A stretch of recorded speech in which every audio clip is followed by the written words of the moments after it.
Bonjour à toutes et à tous et bienvenue sur votre chaîne d'information régionale. On va parler de la région bien sûr, mais on va surtout voir plus large. On va parler d'Europe avec notre invité Stani Speck. Bonjour. Bonjour.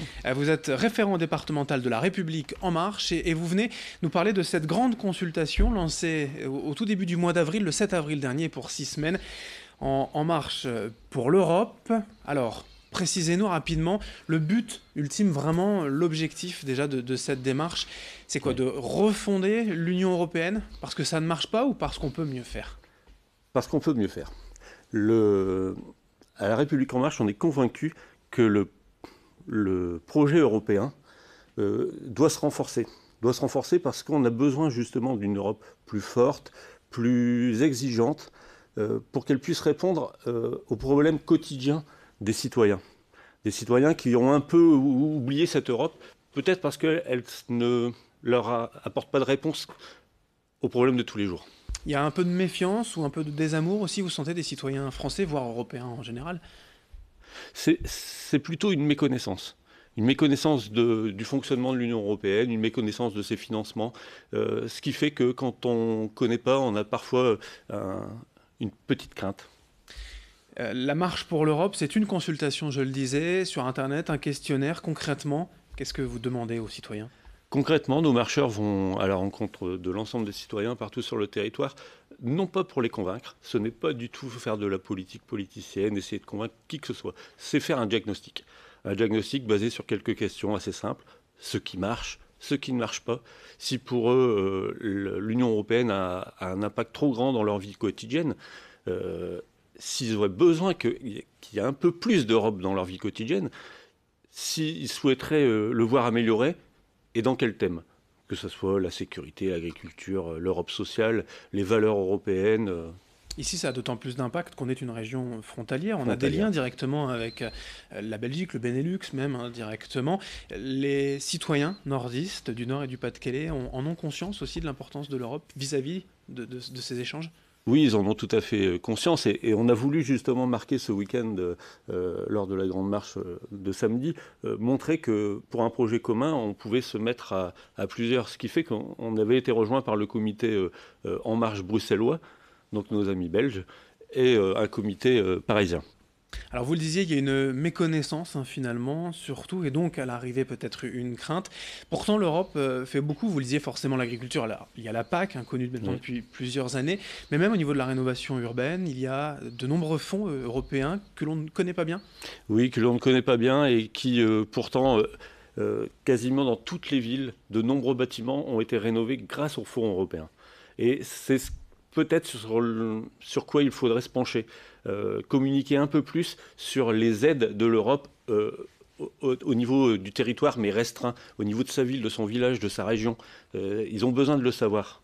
Le financement par exemple de projets associatifs ou de projets citoyens, c'est possible avec l'Europe? Oui, c'est possible. Les financements sont très très larges au niveau européen. On méconnaît donc hein, finalement tout cela. On a aussi tendance parfois à penser, bien que l'Europe, d'un certain point de vue, dicte la loi à la souveraineté nationale française au niveau voilà, de l'harmonisation fiscale ou du contrôle budgétaire. Qu'en est-il? Oui, l'Europe met un peu de barrière, mais c'est aussi à nous d'être forts au sein de l'Europe. D'être forts au sein de l'Europe pour imposer nos idées, les faire fédérer par les pays voisins, et tous ensemble avoir une idée commune qui fonctionne pour l'ensemble. Il est possible de voir quand même quelque chose qui ressort déjà de cette consultation que veulent les citoyens. Par exemple, je parlais d'harmonisation fiscale, voilà, qu'au niveau des taxes, ce soit plus clair. Alors nous sommes frontaliers, donc automatiquement, souvent reviennent l'harmonisation. Voilà, l'harmonisation des taxes et de la fiscalité. Puisqu'on a des Français qui vont travailler en Belgique, on a des Belges qui travaillent chez nous, on a des taxes un peu différentes, donc des prix qui varient légèrement, et ça, à terme, c'est le souhait des citoyens frontaliers, ça serait qu'on arrive à planifier tout ça. De manière très pragmatique, l'une des premières réussites de l'Europe est d'avoir construit la paix après 2500 ans de guerre en Europe. Oui. Voilà, 80 ans qu'on est en paix ici. Les plus jeunes ont tendance à l'oublier, ça peut-être? Oui, les plus jeunes ont tendance à l'oublier parce qu'on est né en temps de paix, et nos parents également.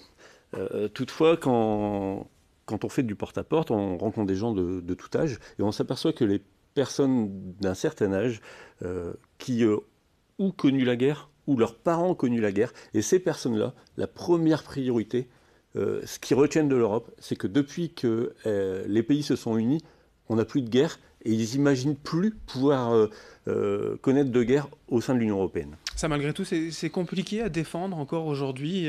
Dans la vie de tous les jours, on ne s'en inquiète pas forcément.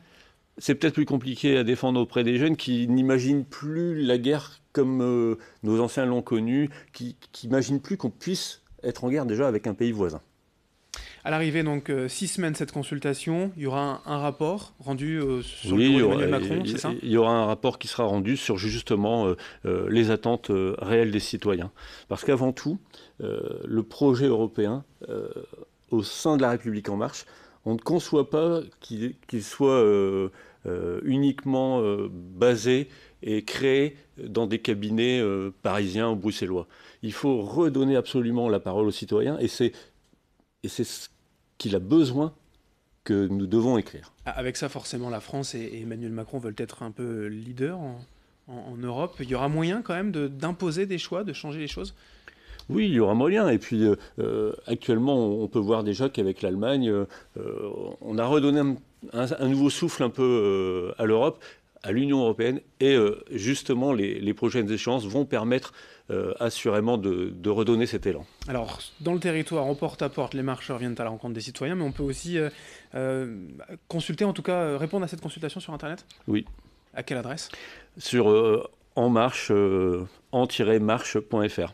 Voilà, vous récupérez aussi March for Europe ou voilà, tous les sites internet, ainsi de suite, sur les moteurs de recherche.